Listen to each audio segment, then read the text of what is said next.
Bueno, entonces, en esta clase vamos a empezar con el tema de continuidad. Primero les voy a comentar brevemente lo que habíamos empezado a estudiar las clases pasadas. Espérenme que hoy está lenta mi compu. No está... ¿Qué pasó acá? Ahí está. Bueno, cuando estudiamos funciones de varias variables, teníamos que empezar a estudiar intervalos y entornos porque, ¿por qué? Porque como las funciones de varias variables, o en este caso vamos a estudiar en principio funciones de dos variables independientes, el dominio de la función va a ser un subconjunto del conjunto R2. Y cuando vamos a ir a replicarlo, o vamos a ir a extender los conceptos que estudiamos para funciones de una variable, ahora para funciones de varias variables, nos interesa hablar de entornos. Y una forma que habíamos visto para entornos en R, de caracterizar o de definir o de interpretar a un entorno, era a partir de intervalos. Entonces vemos a qué llamamos intervalo en R2, a un conjunto que tiene esta forma, que es el producto cartesiano de dos intervalos en R. Entonces puede ser un intervalo cerrado o un intervalo abierto. Y otra cosa que habíamos visto también es que podemos tener intervalos que no son ni abiertos ni cerrados y que pueden tener distintas formas. Este era un intervalo de R2 que no es ni abierto ni cerrado, y este es otro intervalo de R2 que no es abierto ni cerrado. Bien, y así después podríamos pasar a hablar de gráficas, de funciones. Cuando hablamos de gráficas en R3, o sea, cuando hablamos de gráficas de funciones de dos variables independientes, podemos hablar de planos o de superficies. Entonces, un gráfico en R3 es un conjunto de puntos que satisface una cierta condición. Y cuando hablamos de la gráfica de una función, hablamos de un conjunto de puntos de R3 tal que la variable z es una función de las variables independientes x e y, donde los puntos x e y son puntos de un dominio de R2 de la función f. Bueno, después habíamos hablado también de funciones, de límite de funciones.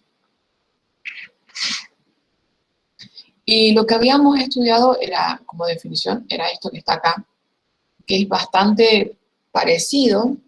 Acá está escrito la definición en forma simbólica, que es muy parecido a lo que habíamos visto de límite para funciones de una variable independiente. Lo que se agregaba acá era que nosotros estudiamos el punto AB, donde estamos estudiando el límite, le pedimos que sea un punto de acumulación y acá está la definición de punto de acumulación que la agregué a lo que era la definición de límite doble para que se entienda de qué estábamos hablando. Y luego lo que estudiamos fueron propiedades de límite.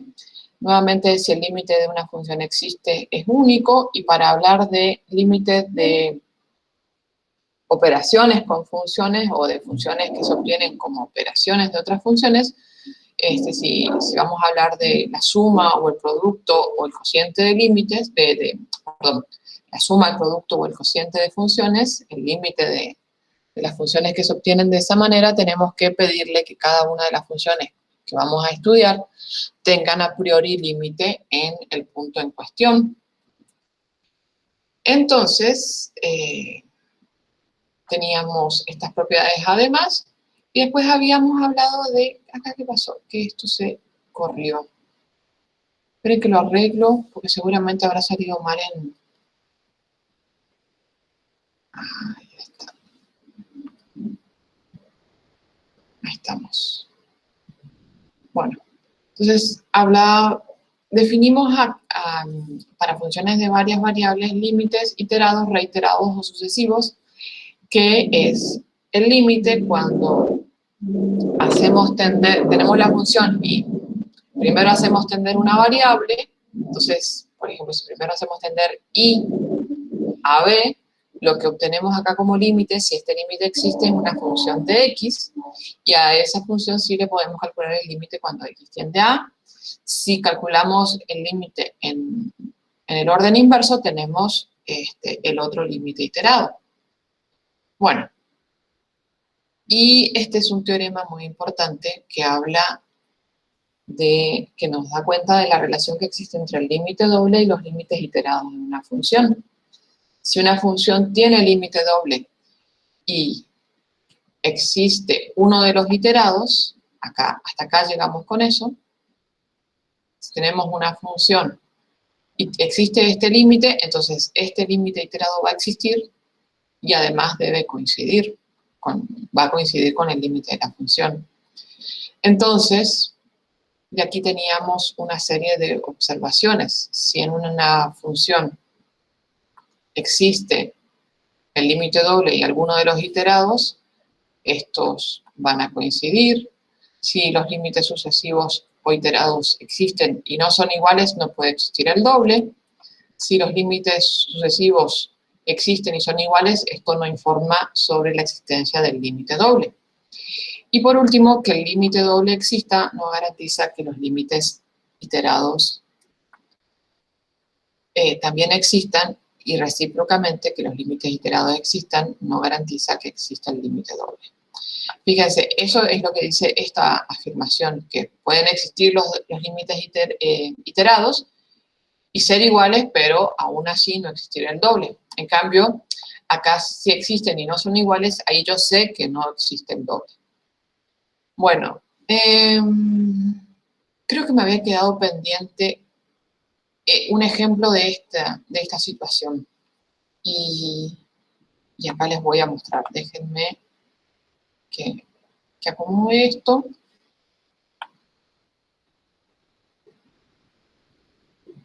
Para tener un poquito de espacio acá. Creo que ahí queda bien. Y acá les voy a mostrar un ejemplo de una función que si bien... Ay, perdón, espérame un segundito. Ahí estamos. Lo que les estaba diciendo es, les voy a mostrar un ejemplo de una función que si bien tiene límite doble, perdón, que si bien tiene límites iterados iguales, no tiene límite doble.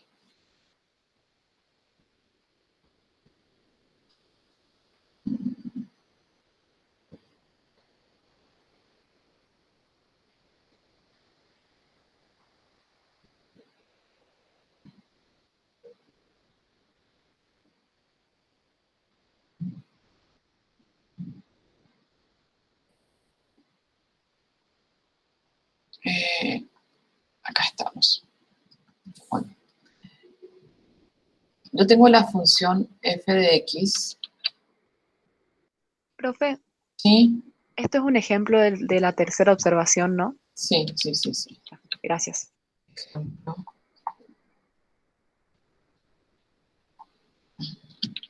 Déjame que acomodo esto porque está bastante feo. A ver si con esto mejora. Ejemplo. Vamos a ver. Tengo una función f de x igual a xy dividido x cuadrado más y cuadrado. Lo que vamos a analizar es en el punto 0, 0. Entonces, si yo planteo el límite cuando x tiende a 0 del límite cuando y tiende a 0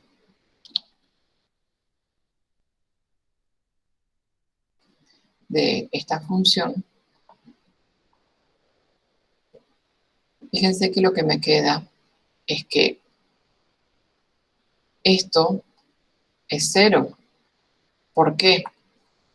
Porque cuando y tiende a 0, el numerador tiende a 0, porque me queda x por 0, 0. el numerador tiende a x por 0 y el denominador tiende a x cuadrado. Sí, es verdad. Se me olvidó ahí escribir x, y. Gracias.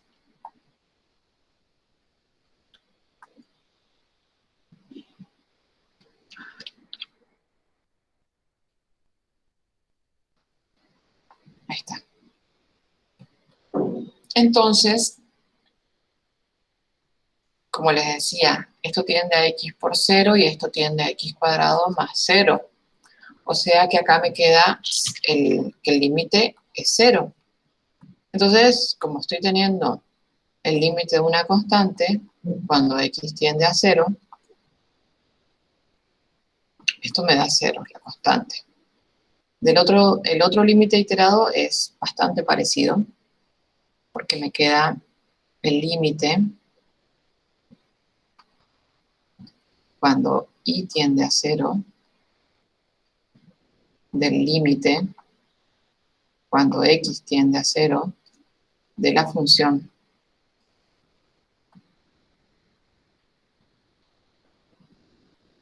Y de nuevo, este límite es 0.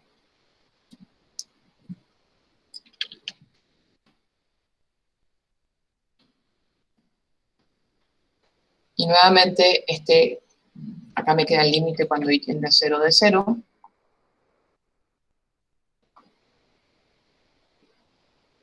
Y esto es igual a 0.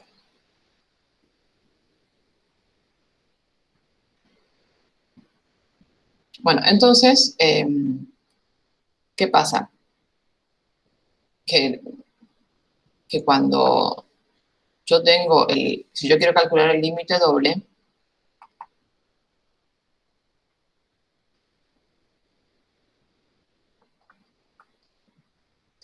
de esta función, me queda una indeterminación del tipo 0 sobre 0.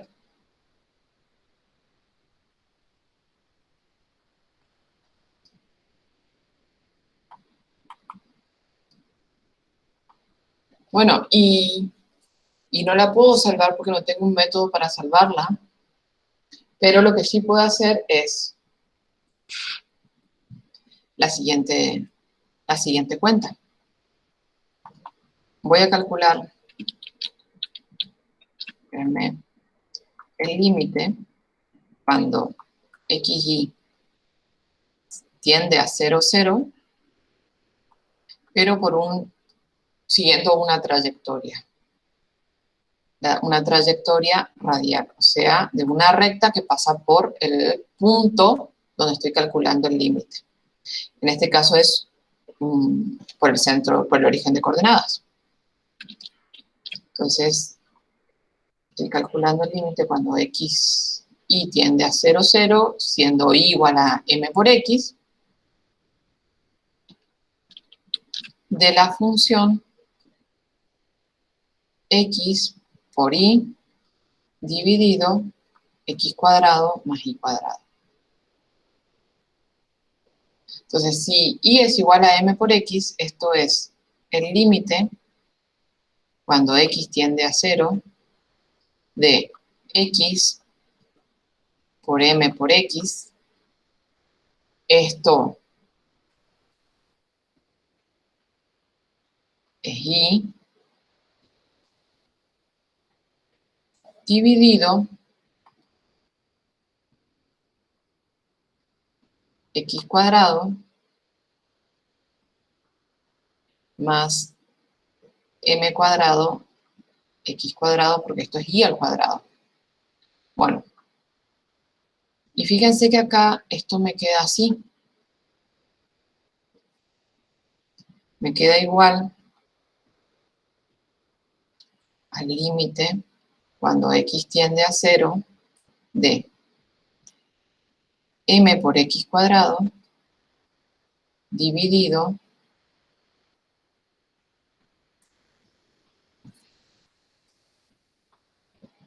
x cuadrado por 1 más m cuadrado.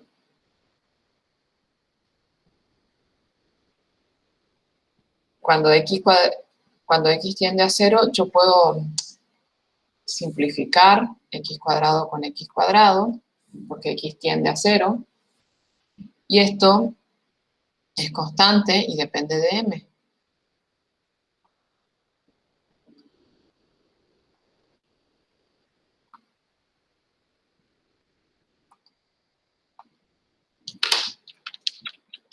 Es constante y depende de m. Es constante con respecto a x.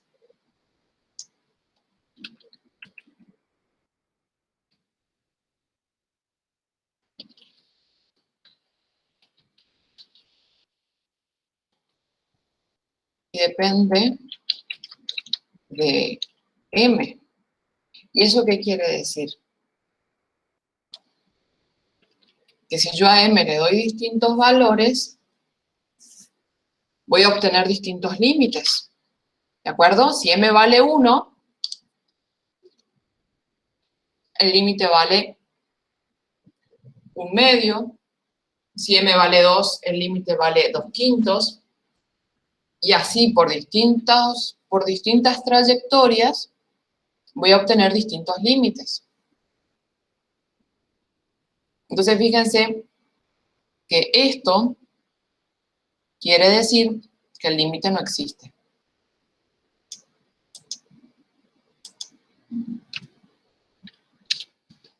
Para distintos valores de m,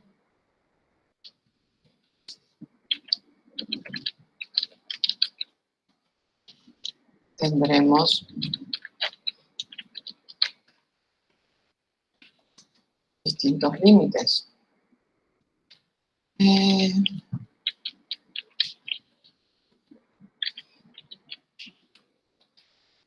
Y por esto no existe el límite doble.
¿De acuerdo, chicos? ¿Se entiende esto?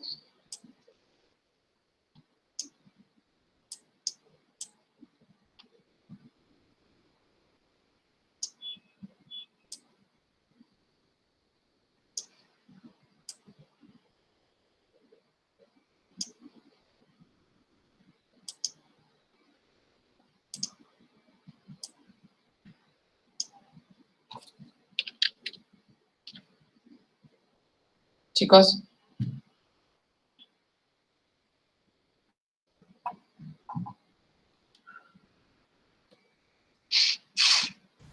Profe, ¿sí? ¿podría explicar, porque no escuché bien, cómo pasó yo cuando empezó a calcular el límite, pasó de que xy tiende a 0,0 a x tiende a 0, o sea, en el límite? Porque lo hago por acá, por este camino. Ah, por el valor que le dio a y. Ajá, espérame que lo traigo a una página nueva y ahí lo voy a separar más y capaz que le agrego un gráfico y todo.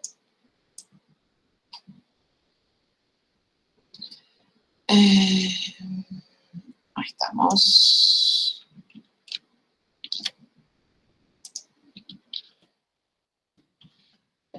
Ahí está.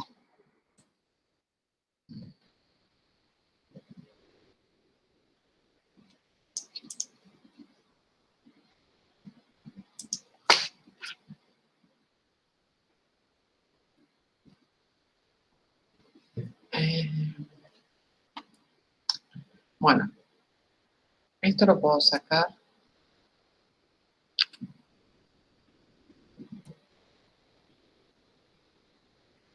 Y esto es lo que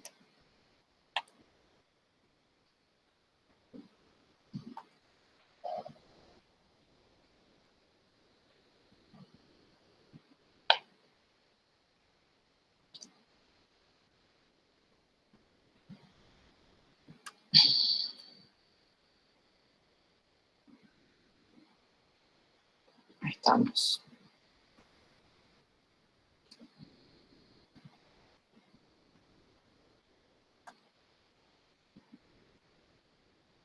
Yo lo que tengo es esto.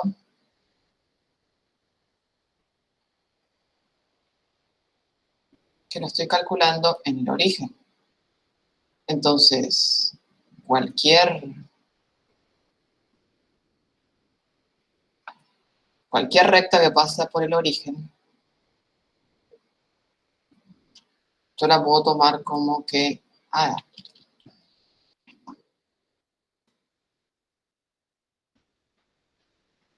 es una recta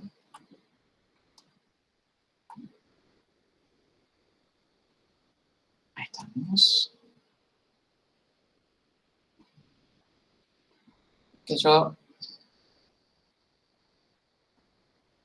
a ver, esperame un segundito que lo arreglo, ahí está.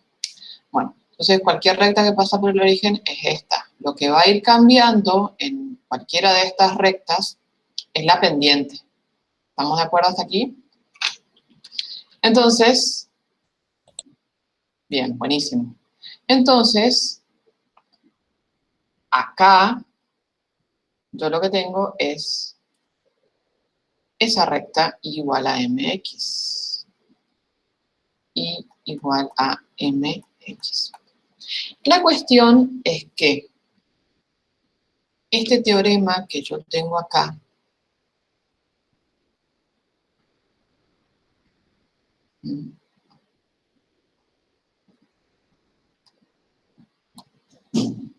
no es este teorema, perdón, es este teorema. Este teorema. Yo lo puedo extender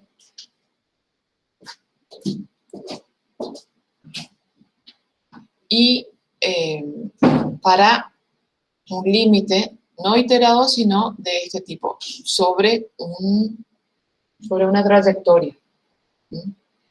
Digamos que este límite, perdón, este teorema es un caso particular de que yo pueda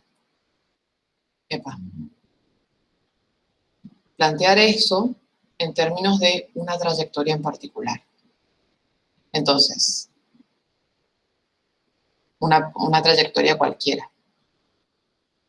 Entonces, si el doble existe, no importa cómo vos te acerques al punto,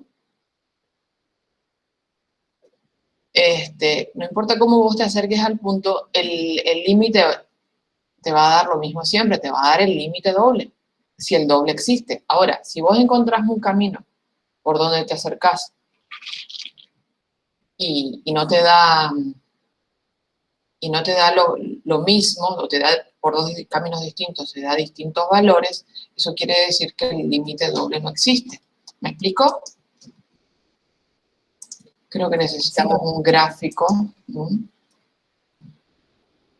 A ver, voy a buscar el GeoGebra.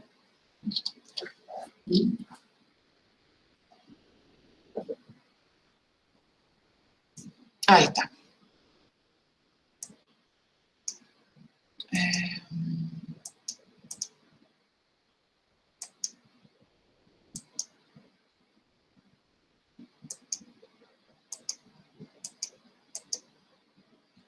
Bueno, fíjate que lo que tenemos es x por y dividido x cuadrado más y cuadrado.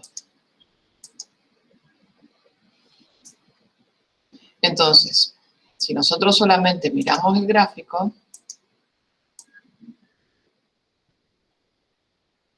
en el origen en realidad no tenemos nada porque en el origen no está definido, ¿sí? está definido sobre cualquier punto del eje X, que es el eje rojo, sobre cualquier punto del eje Y, pero no está definido sobre el origen, o sea, está definido sobre cualquier punto del eje X y sobre cualquier punto del eje Y, donde, excepto en el origen, así está, ahí está bien dicho. Bueno. ¿Por qué? Porque en el origen es en el único punto en donde el denominador se anula. Entonces, cuando yo planteo y igual a mx, si yo, por ejemplo, planteo y igual a x, tengo este plano. Entonces, sobre este plano, ahí yo tengo, fíjense, a ver, vamos a acercarnos. Espérenme.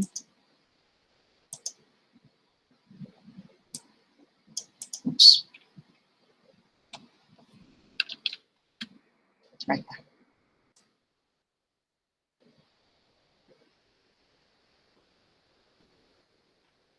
Fíjense que esto no se aprecia porque fíjense el valor que tengo acá.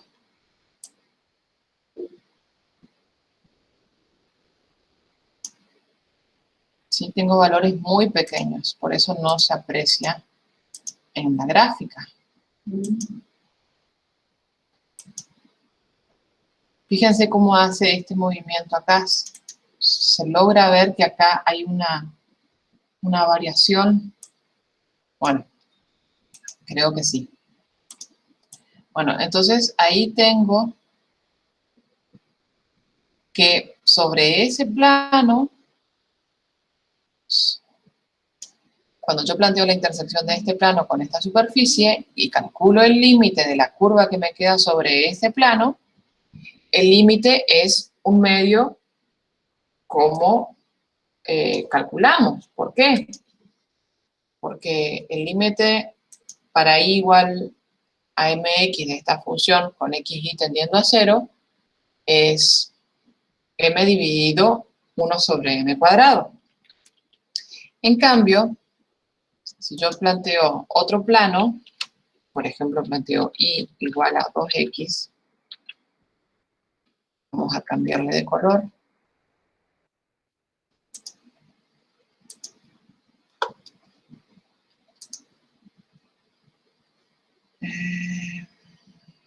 No.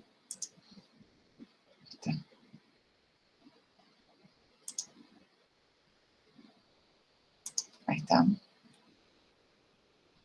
Y voy a esconder este otro plano para poder ver mejor.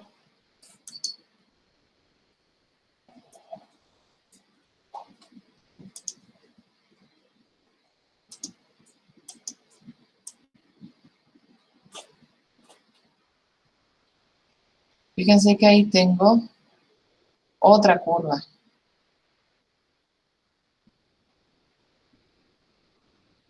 Y cuando x tiende a 0, esto tiende a 0,4. Fíjense que se aproxima por acá a 0. 0,4 es 2x, 2 dividido 5, sí, 0,4.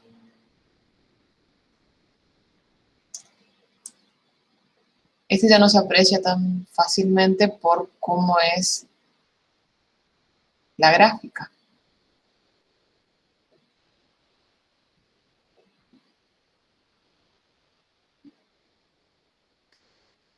Pero tenemos que por esta otra trayectoria, entonces, esto es lo que yo les digo. Si m es igual a 1, el límite cuando xy tiende a 0, 0, para y igual a x de la función perdón, para y igual a x de la función f de xy, me queda 1 dividido 1 más 1 al cuadrado, esto es 1/2. Si m es igual a 2, por esta otra trayectoria,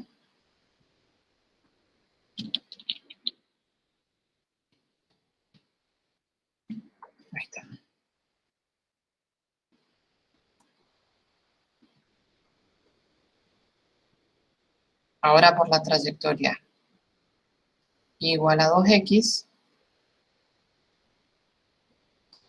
el límite me queda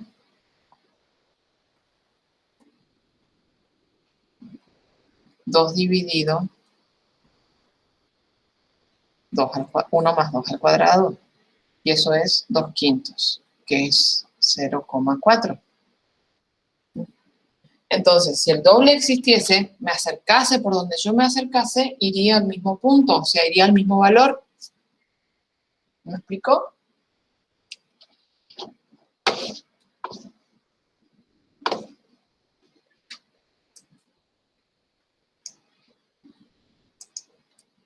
Por esto es que, fíjense que, si bien tengo yo los límites iterados que valen lo mismo en el punto, el doble no existe porque por esta otra situación que se presenta, que calculo los límites por cualquier camino, en este caso radial, y obtengo distintos valores para distintas trayectorias. Bueno, ¿qué puede pasar con esto, chicos? Que inclusive si yo me acerco por una trayectoria radial, o sea, por una recta que pasa por el punto donde estoy calculando el límite, puede pasar que por cualquier trayectoria radial me dé el mismo límite. Y eso todavía no quiere decir que el límite doble exista. ¿Por qué? Porque podría acercarme por cualquier otra trayectoria. Fíjense, podría tener cualquier trayectoria,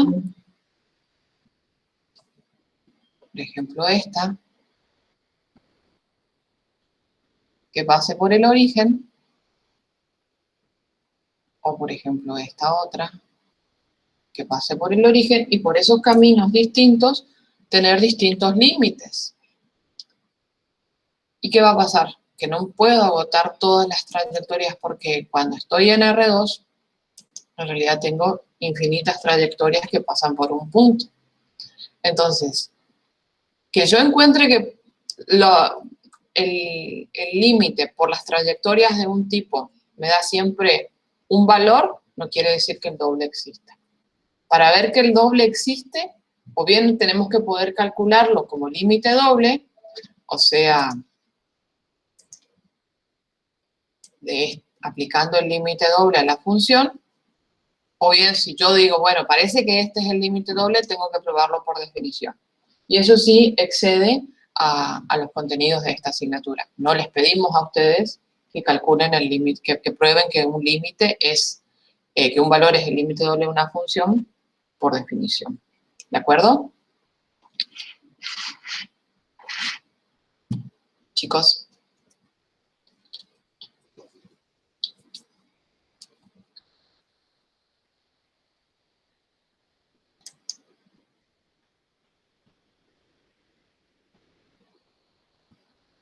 Bueno, creo que estamos, y si no, avanzamos. Lo que sigue es algo que nosotros ya hemos estudiado para funciones de una variable, y es la continuidad de una función. La continuidad de una función se define de manera análoga como habíamos definido para funciones de una variable independiente. Una función es continua en un punto si ocurre esto que afirma este tercer punto, el límite cuando xy tiende a b de f de xy coincide con f de ab. Esto, como para funciones de una variable, se traduce en chequear estas tres condiciones para estudiar o analizar la continuidad de una función en un punto.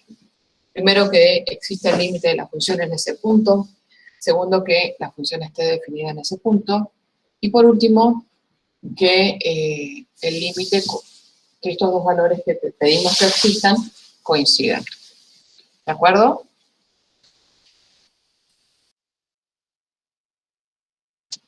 Déjenme un segundito, por favor, y ya retomamos.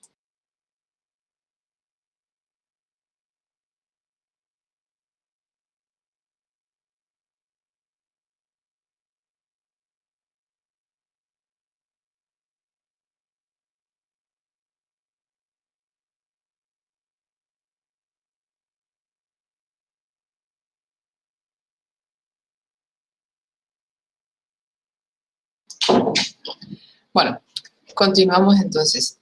Sobre continuidad, ¿qué es lo que tenemos que ver? Fíjense que por esto que acabamos de hablar del límite doble, de la existencia del doble, la cuestión pasa acá por la existencia del límite doble.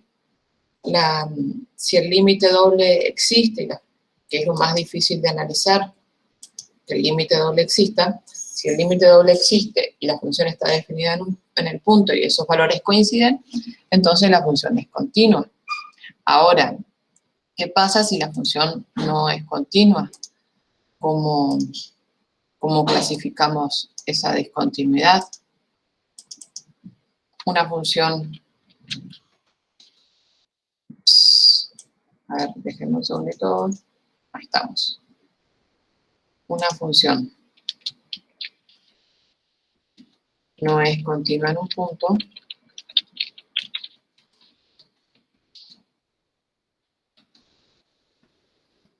a ver,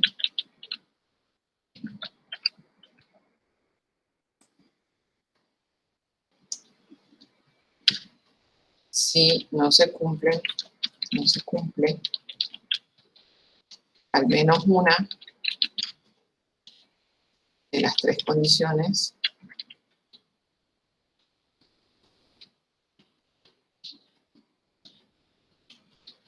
enunciadas en la definición.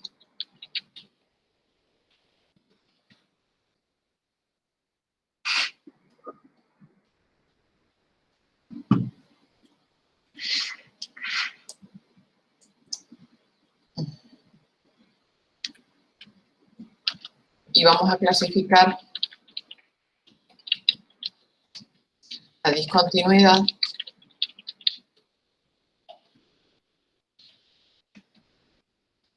en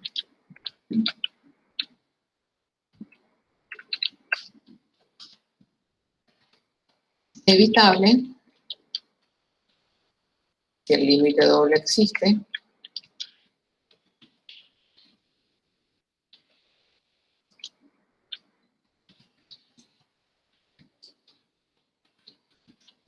y el no evitable o esencial,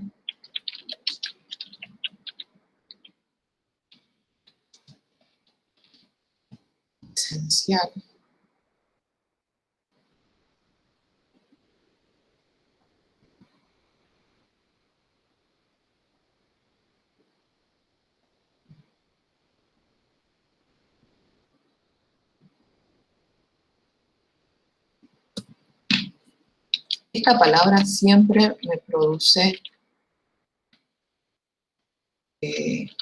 siempre me genera dudas, esencial, la palabra esencial. Siempre me pregunto si la palabra esencial se escribe con S, con C o con SC.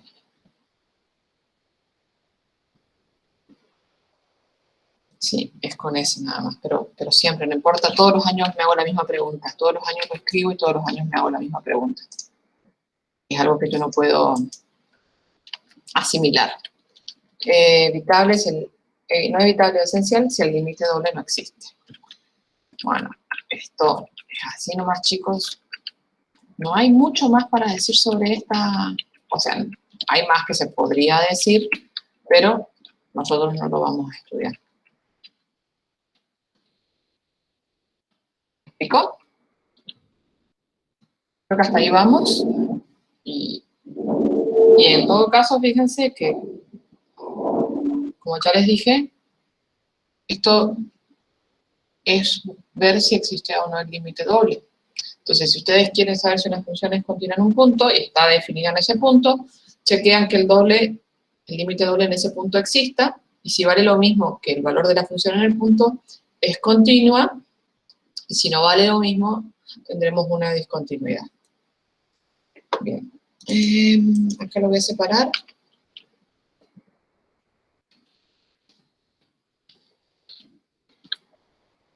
Ya estamos. ¿Preguntas?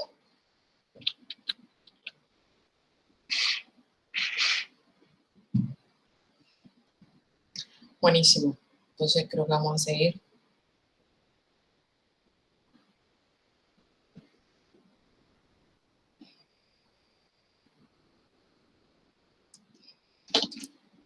Seguimos, entonces. Acá viene la parte linda, donde vamos a meternos vamos a empezar vamos a ver la definición de derivadas. Lo que va a pasar acá es que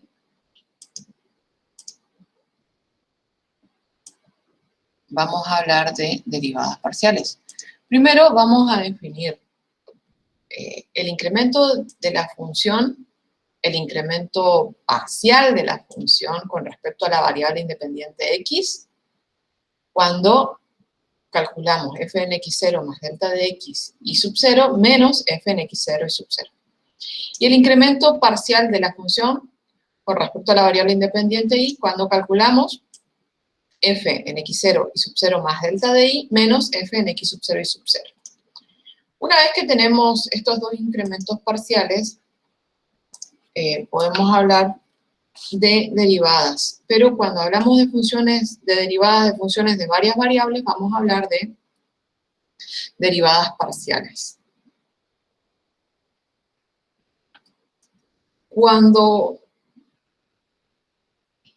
Y esto va a ser análogo a derivadas de funciones de una variable independiente. Lo que pasa es que cuando yo incremento parcialmente a z en la variable x y divido ese incremento parcial de z en la variable x con respecto al incremento de la variable independiente x, si ese límite existe, como pasaba para funciones de una variable independiente, si ese límite existe, es por definición la derivada parcial respecto a x de la función en el punto x sub 0 y sub 0. Entonces, lo que hacemos aquí es, primero a la función le damos un incremento parcial. ¿Qué quiero decir con esto? Que vamos a incrementar una variable y no las dos.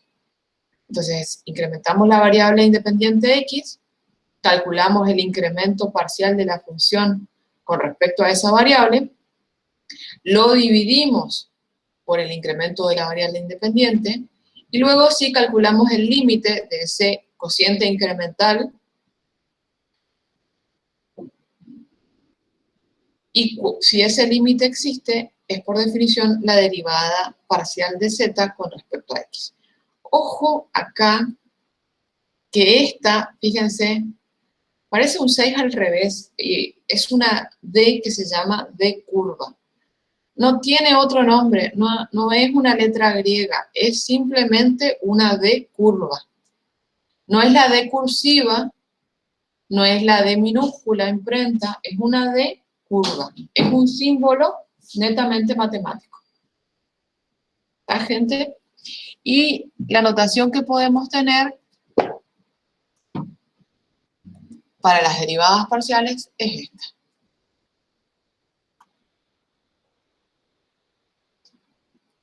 Un momentito, por favor, chicos. Tengo acá una situación con mi hija.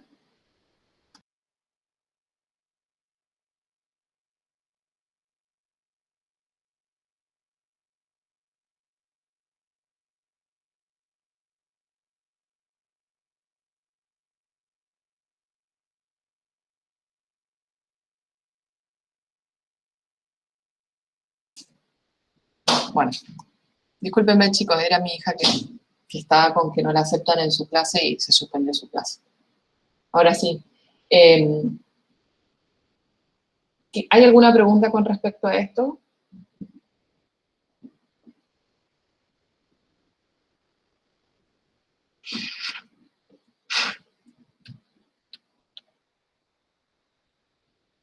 Bueno, entonces así como definimos derivada parcial con respecto a la variable independiente x, cuando incrementamos parcialmente la función en la variable independiente y,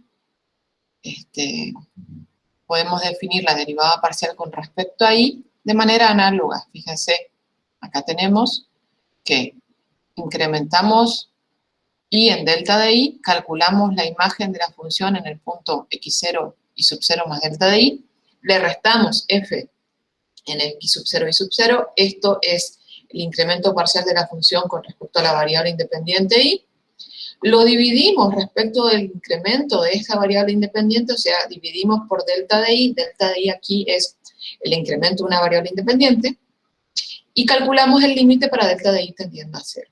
Si este límite existe, eso es por definición la derivada de z con respecto a i en el punto. Y tenemos también la notación para este caso, que es análoga a la que ya vimos para x. Derivada de z con respecto a x, derivada de f con respecto a x, derivada de f con respecto a x en x0 y 0, y z sub x. Fíjense que esta sería la notación análoga a lo que nosotros, para funciones de una variable independiente, escribimos así. Pero acá no hace falta escribir la comilla, porque cuando pongo el subíndice x, fíjense que esto es un subíndice, cuando yo pongo el subíndice x, acá o acá, ya estoy diciendo que esto se trata de una derivada parcial, y estoy diciendo no solamente que es una derivada, sino con respecto a qué variable estoy derivando. Bueno, creo que les puedo mostrar un par de ejemplos de esto.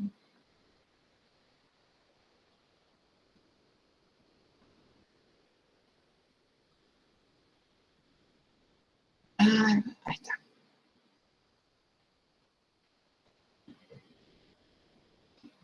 Bueno, por ejemplo, si yo tengo f de xy igual a x cuadrado más y yo quiero encontrar cuánto vale la derivada con respecto a x en 1, 1, vamos a poner 1, 1. Lo que tengo que hacer es el límite con delta de x tendiendo a 0 de f de 1 más delta de x, 1 menos f de 1, 1, dividido delta de x. Entonces, acá aparte voy a ver primero cuánto vale esto.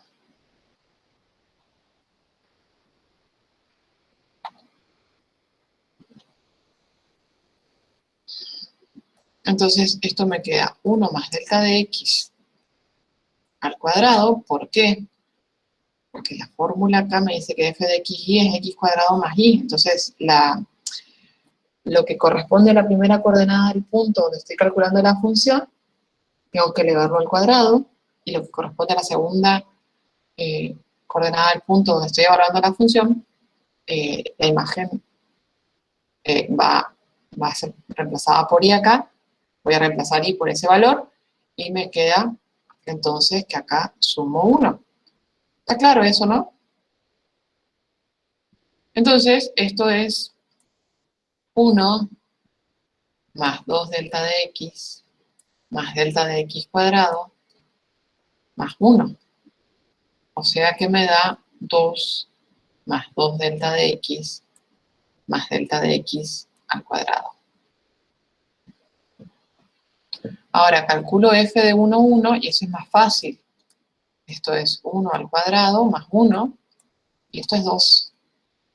Entonces, esto es igual al límite con delta de x tendiendo a 0 de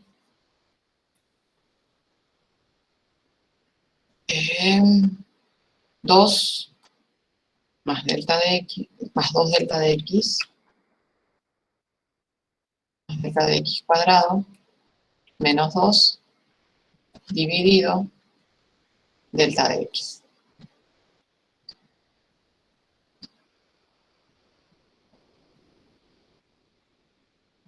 Y acá esto me queda igual a qué cosa, chicos. Les pregunto.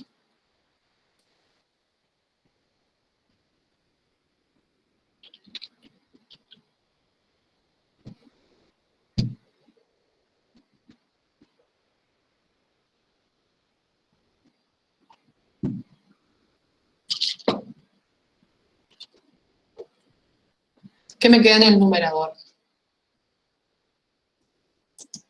Acá. 2 delta de x más delta de x al cuadrado. Ajá, muy bien. 2 delta de x más delta de x al cuadrado dividido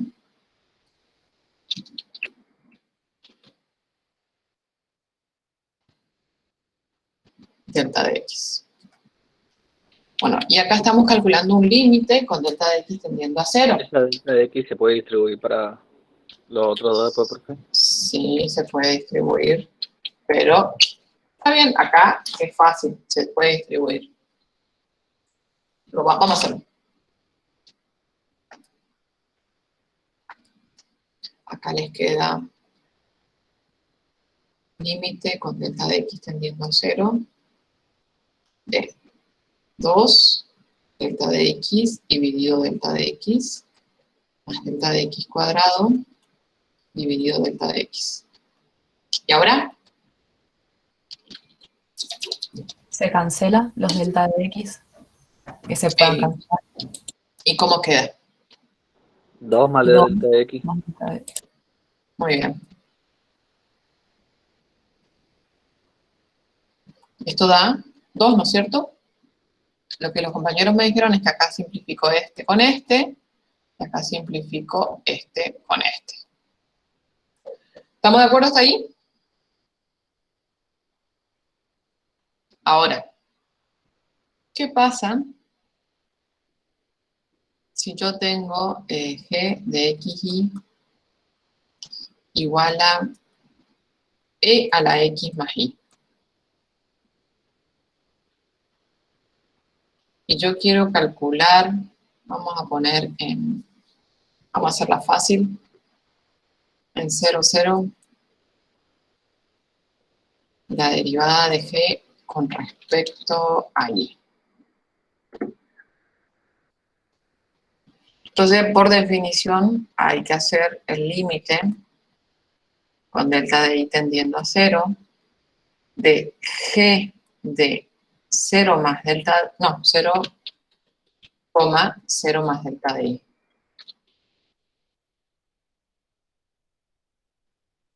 Menos g en 0, 0 dividido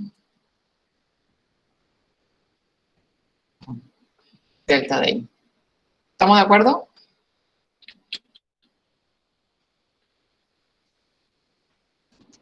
¿Por qué la coma, profe? ¿Cuál come? A ver, Dijo 0 y después coma 0 más delta de y. acá, Sí. y porque yo acá estoy por encontrar, ¿para que lo escribo más lindo? A ver si lo escribo más lindo, me quedo feito. Yo escribo acá, quiero encontrar la derivada de g con respecto a y, en 0, 0. Entonces, lo que dice acá la página anterior es que vos tenés que hacer el límite con delta de y tendiendo a 0 de este cociente incremental. Y el numerador es la función evaluada en x sub 0 y sub 0 más delta de y menos f de x sub 0 y sub 0. ¿Ahí vamos? Sí, perfecto. Entonces, yo estaba escribiendo 0 más delta de x, y no, es 0, porque 0 es la primera componente del punto, y 0 más delta de y es la segunda componente. Sí, me equivoqué creí que era una sola componente. No, esta es una función de dos variables independientes. Ahora, cuando yo vengo a hacer esto, fíjense que acá me queda límite con delta de y tendiendo a 0 de g de 0 delta de y menos g de 0, 0 dividido delta de y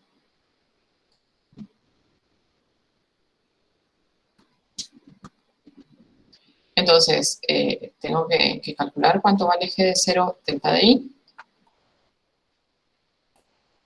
y tengo que calcular cuánto vale g de 0, 0. G de 0 a 0 es fácil porque es E a la 0 más 0. Y eso da 1. ¿Estamos de acuerdo? Pero G de 0i es relativamente fácil también porque es G E a la 0 más delta de i. Pero acá me queda E a la delta de i. Entonces, si yo quiero calcular el límite del cociente incremental, tengo que calcular el límite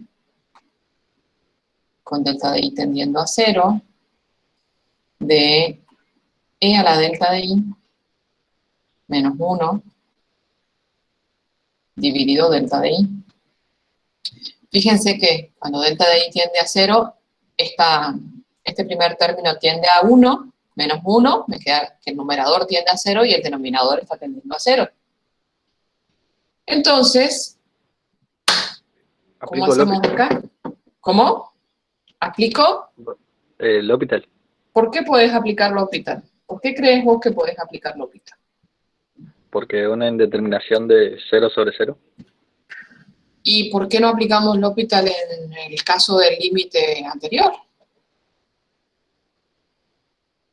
Cuando teníamos límite, que era una determinación del tipo 0 sobre 0 también.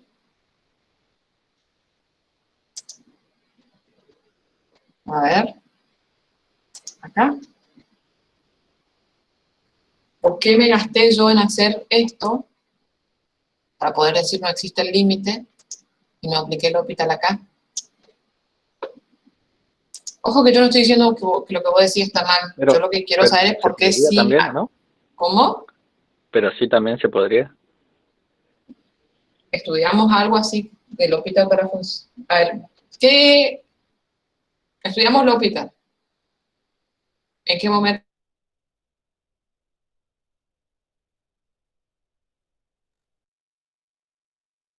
Recién.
Hola chicos, ¿cómo están?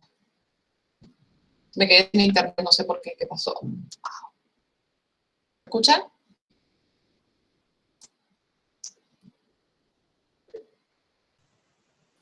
Bueno, no sé hasta dónde llegamos, sigue grabando, pero como yo me salí, no sé hasta dónde llegamos.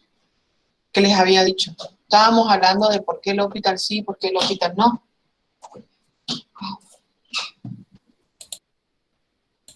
Una chica le respondió en el chat, profe. ¿Sabes qué pasa? Que perdí el chat porque... Ah, le dijo que Sí, porque sí. el hospital se aplica para límites de una sola variable. Que Exacto, creía para... que era. No, nosotros estudiamos, acá está, buenísimo. Nosotros estudiamos el hospital acá, en la unidad 3, cuando hablábamos de funciones de una sola variable. Entonces, eh, por eso no podíamos aplicar en el caso anterior. En este caso no podíamos aplicar el hospital porque teníamos una función de dos variables independientes. Fíjense, acá sí, cuando estoy acá sí puedo aplicar el hospital. Pero si yo quiero calcular el doble, no, me queda una indeterminación del tipo 0/0 y no puedo hacer nada, porque no tengo el hospital para funciones de varias variables. Pero, teniendo en cuenta esto, ¿podemos aplicar el hospital acá, sí o no? Sí, sería, porque ¿Por qué? se está teniendo en cuenta la variable y nada más. No, no es y la variable acá. La variable es delta de i, porque nosotros Claro, estamos estudiando el límite cuando delta de i tiende a 0. Lo que varía es delta de i. En cambio, en los otros casos planteamos el límite cuando xi tiende a 0. Entonces acá nosotros sí podemos aplicar el hospital porque estamos en una función que es el cociente de dos funciones, ¿m? Que es una indeterminación del tipo, no, que cuando calculamos el límite cuando delta de i tiende a 0 tenemos una indeterminación del tipo 0/0, y esas funciones son funciones de la variable independiente delta de i. Entonces acá sí puedo aplicar el hospital por todas esas consideraciones que yo hice, y acá me queda límite cuando delta de i tiende a 0 de e a la delta de i dividido 1. ¿Por qué? Porque derivamos el numerador y el denominador con respecto a la variable independiente que es delta de i. Entonces, cuando derivo el numerador, me queda e a la delta de i, porque la derivada de e a la delta de i es e a la delta de i, y en el denominador me queda 1 porque la derivada de delta de i es 1, porque esta es la variable independiente. Bueno, y entonces acá me queda que esto tiende a e a la 0, que es 1. Ya estamos. Esta es la derivada de la función con respecto a i en 0,0. Acá no lo escribí, pero de aquí sale que la derivada de f con respecto a x en 1, 1 es 2. ¿Sí? Creo que estamos, ¿no?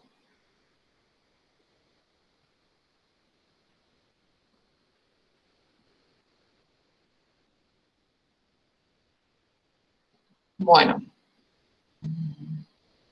Entonces, esas son las derivadas de primer orden, y luego vienen las derivadas de orden superior. Acá lo que pasa es algo análogo a lo que ya habíamos estudiado para funciones de una variable independiente. Cuando derivamos una función, lo que volvemos a obtener es otra función, sea de una o de varias variables, y como ya planteamos que podemos derivar funciones de varias variables, al derivarla obtenemos funciones que son también funciones de varias variables, y podemos volver a derivar con respecto a las variables independientes que tenemos. Entonces, la derivada de segundo orden con respecto a x dos veces es la derivada con respecto a x de la derivada con respecto a x de la función. Luego, si derivamos con respecto a y la función f y volvemos a derivar esa derivada con respecto a y, obtenemos la derivada de segundo orden con respecto a y dos veces.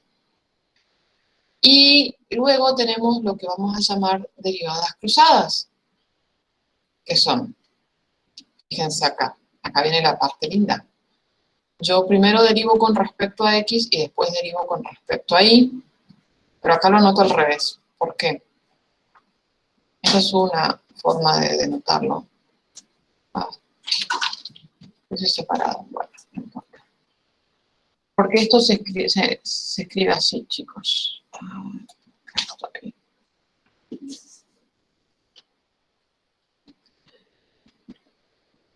Si yo tengo la función, ven un segundito. Si yo tengo la función f de xy y la derivo con respecto a x primero, y luego esto derivo con respecto a y. Esto es lo que escribimos derivada segunda de la función f en xy con respecto a y x.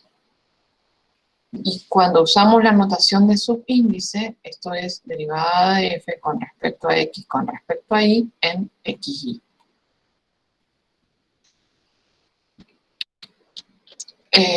¿Se entiende la notación, no? Acá hay variedad de cosas. O sea, hay gente que lo anota así, a esta derivada, y hay gente que sigue el mismo orden acá.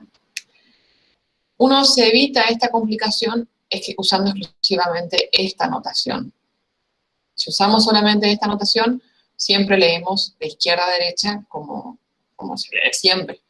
Pero acá, en esta notación, este orden de aplicar el operador derivada con respecto a x y con respecto a y. ¿Se entiende, chicos?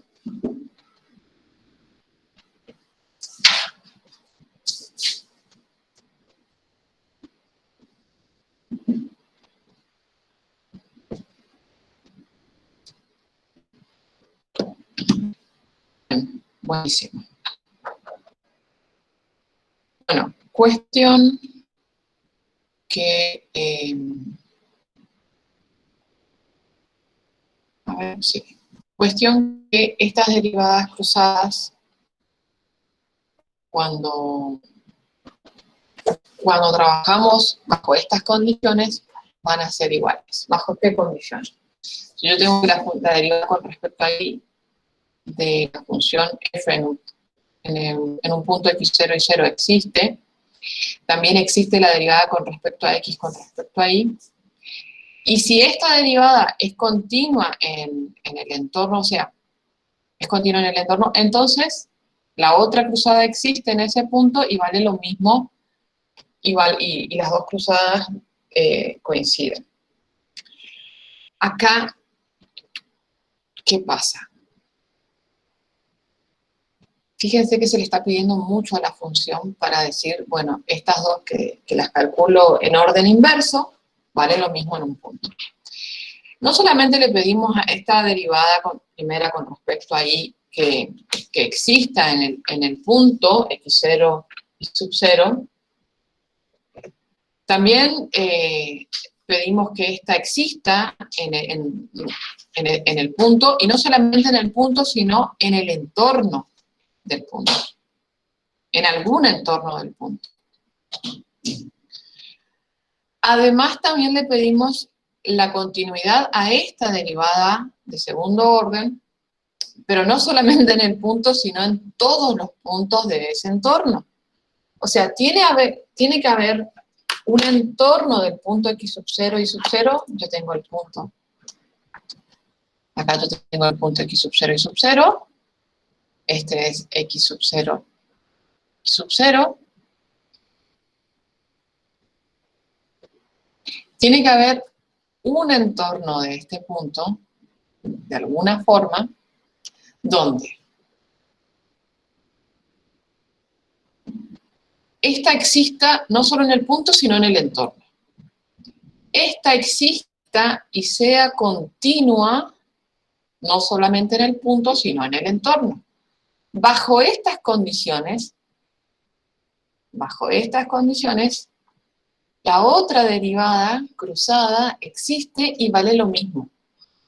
O sea, no es tan inmediato que las derivadas cruzadas van a ser iguales y que van a existir, sino que tiene que pasar todo esto para que existan y sean iguales. Ahora, tenemos de este teorema de Schwarz un corolario que se llama corolario de Bonet. Si las funciones son continuas, si las funciones que son las derivadas cruzadas de f en xy son continuas en un entorno del punto, x sub 0 y sub 0, entonces estas funciones valen lo mismo en ese punto x sub 0 y sub 0. ¿Cuáles son esas funciones que van a existir, que van a ser continuas en el punto y en un entorno del punto? Todas aquellas funciones que vengan de derivar en cualquier orden una función polinómica. Si yo tengo una función polinómica, esas son las más lindas porque están definidas para cualquier punto, son continuas en cualquier punto y son derivables en cualquier punto. Entonces, como siempre vamos a estar trabajando con funciones polinómicas, ahí se va a cumplir todo. ¿Cuándo tenemos que tener cuidado? Y bueno, cuando pasamos a una función de tipo racional, que ahí no está definida en cualquier punto. Existen algunos puntos de R2 donde la función no va a estar definida. Cuando vamos a funciones del tipo irracional, o sea, la raíz cuadrada de algún número, ahí ya va a haber un buen conjunto, capaz que más grande que para las funciones racionales, en donde no vamos a tener, que no van a ser puntos del dominio, va a haber un conjunto más grande de R2 que no va a estar contenido, que no va a ser parte del dominio, perdón. O si vamos a una función logarítmica, ahí también tenemos que tener ciertas restricciones a R2 para que al dominio para que sea una función. ¿Me explico? Entonces ahí es donde hay que tener cuidado de ver que si hay un entorno del punto en donde la función sea continua y derivable con continuidad. Por ejemplo, si yo tengo una función f de xy igual a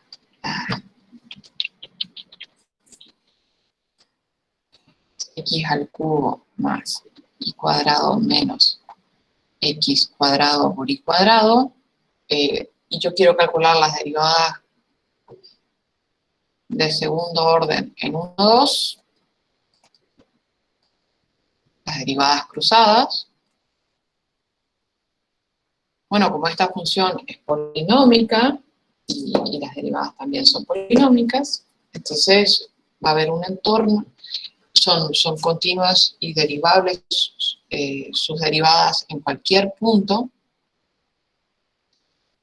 hasta cualquier orden, perdón, a cualquier orden las derivadas son continuas. Entonces, en 1, 2, vamos a tener un entorno donde se cumplen las hipótesis del teorema de Schwarz o del corolario de Bonet. Y entonces puedo calcular solamente una, que ya voy a tener la otra. Pero, por ejemplo, si yo tuviese que la función, vamos a ponerle h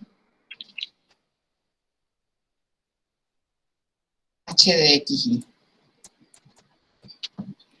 y yo tengo logaritmo natural de 2x más y. Esta función está definida, el dominio de h es el conjunto de los x, y en R2, tales que 2x más y es mayor o estricto que 0. Que 2x más y sea mayor o estricto que 0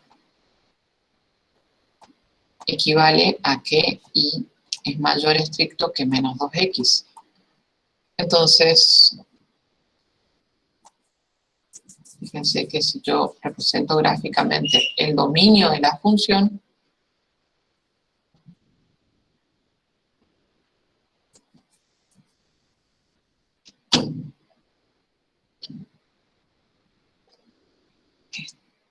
tengo esto.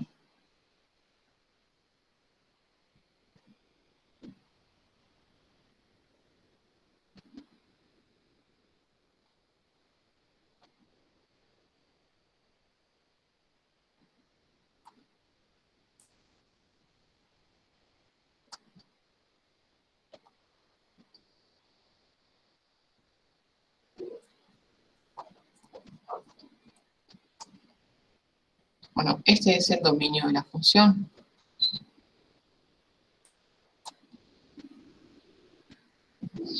Entonces, ¿qué pasa si yo tengo un punto por acá? Bueno, hay un punto ahí, sí puedo encontrar un entorno donde la función cumpla las hipótesis de, o bien del teorema de Schwarz, o bien del corolario de Bonnell, para garantizar que en ese punto voy a tener que las derivadas cruzadas coincidan. ¿Qué va a pasar? Bueno, si yo tengo este otro punto, este punto está sobre la recta, ahí cualquier entorno del punto no voy a tener.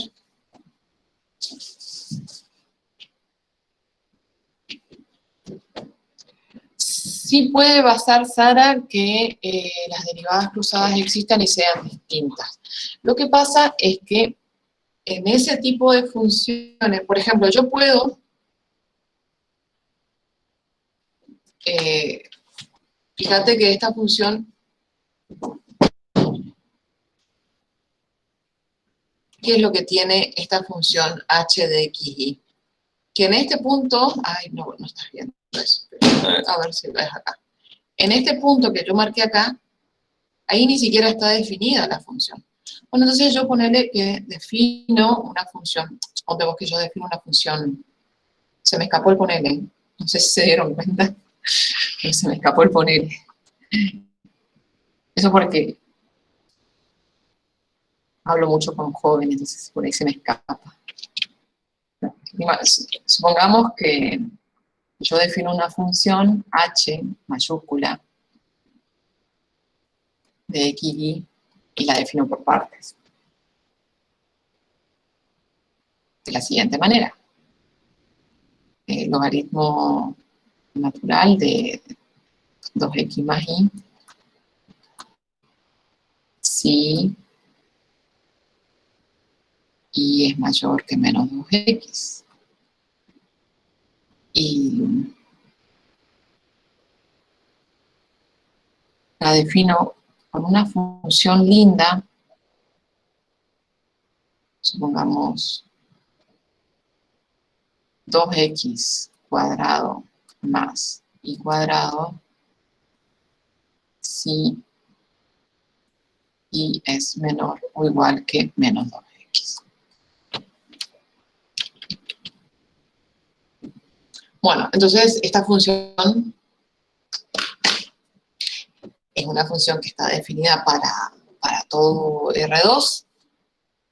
Yo la estoy definiendo con dos partes que en cada conjunto donde están definidas, en el interior de cada conjunto donde están definidas, excepto en el borde, o sea, excepto en la recta y igual a menos 2x, van a cumplir con las hipótesis del teorema de Schwarz, pero cualquier punto que esté en esa recta igual a menos 2x, no. cualquier entorno que yo tome voy a tener puntos de ese entorno que van a estar de un lado y puntos que van a estar de otro lado. Entonces, ahí voy a tener una cuestión que no van a coincidir los límites laterales para ver la derivabilidad. Entonces, va a haber puntos, por ejemplo, que yo tomé un punto, vamos a tomar un punto en concreto para no estar hablando así nomás, sin saber, o sea, en el aire, muy en el aire. No es sin saber, sino es en el aire. Suponte vos que yo tomo el punto 1 menos 2, que ese está acá. O como el que yo tomé, que sería menos 1, menos 2, 4. Entonces, si este es menos 2, 4, acá va a haber otro punto. En cualquier entorno de este punto menos 2, 4, voy a tener puntos del entorno que están sobre esta recta. Cualquier punto del entorno, no cualquier punto, sino van a existir puntos de esta recta en donde la función no va a ser derivable. O sea, esto no va a existir. ¿Por qué? Porque la estoy definiendo así. Entonces, si vos te fijas, el límite, si existe la derivada en este punto, o la derivada en este punto de esta función h, la pregunta es, ¿existe la derivada con respecto ahí en 1 menos 2 de esta función? ¿O existe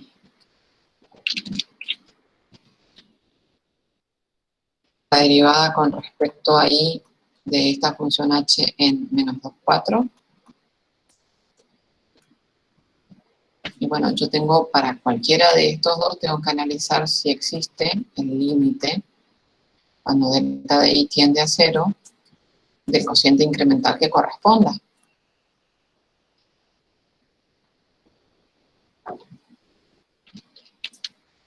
Y entonces ahí tendré que ver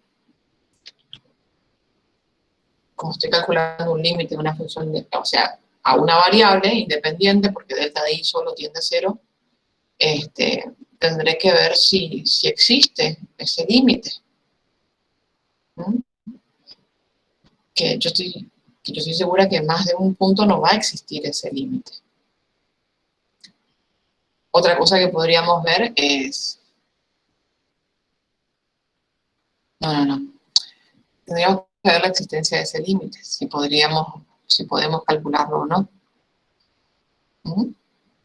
Bueno, entonces eso queda para ver, que en realidad este tipo de funciones son las que son candidatas a que no se verifique el teorema de Schwarz. Mientras yo tenga una función polinómica, que son el tipo de funciones que vamos a estudiar, va a verificar las hipótesis del teorema de Schwarz y vamos a tener que las derivadas cruzadas son iguales. ¿De acuerdo, gente?